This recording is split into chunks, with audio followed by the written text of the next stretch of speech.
যোৱা ২৪ ঘণ্টাত দেশ-বিদেশত হোৱা ঘটনাসমূহৰ বিষয়ে আলোচনা কৰোঁ বলক। অসমৰ সাংস্কৃতিক পৰিক্ৰমা মন্ত্ৰালয়ৰ দ্বাৰা সমৰ হাজৰিকা আৰু ধনদা পাঠকক ২০২৬ বৰ্ষৰ শিল্পী বঁটাৰে সন্মানিত কৰা হৈছে। সমৰ হাজৰিকাক এই বঁটা মৰণোত্তৰভাৱে প্ৰদান কৰা হৈছে। মেলবৰ্ণত বিশ্বৰ সবাতোকৈ প্ৰয়োজনীয় এনুৱেল টেনিছ টুৰ্ণামেণ্টৰ অষ্ট্ৰেলিয়ান অপেনৰ আৰম্ভণি হৈছে।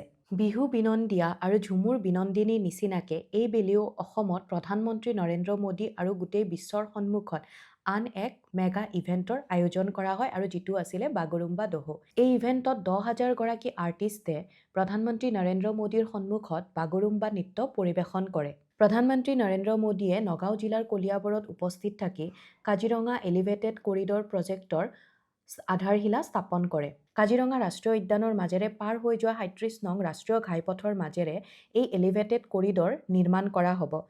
এই প্ৰকল্পটোৱে ৩৫০ কিলোমিটাৰ দৈৰ্ঘ্যৰ ৪-লেনযুক্ত পথ সামৰি ল'ব, যাৰ ফলত বন্যপ্ৰাণীসমূহে কোনো ধৰণৰ সমস্যাৰ সন্মুখীন নোহোৱাকৈ ইয়াৰ তলেৰে অতি সহজে অহা-যোৱা কৰিব পাৰিব।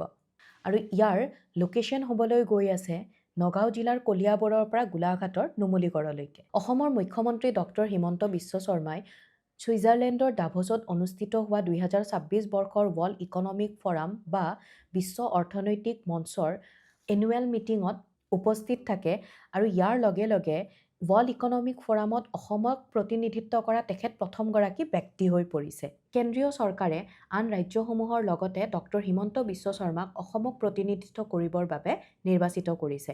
এনেকুৱা ডেইলি কাৰেণ্ট এফেয়াৰ্ছসমূহৰ বাবে আপোনালোকে স্কৰ্ড ইমেজ চেনেলটো ছাবস্ক্ৰাইব কৰিবলৈ নাপাহৰিব। ধন্যবাদ।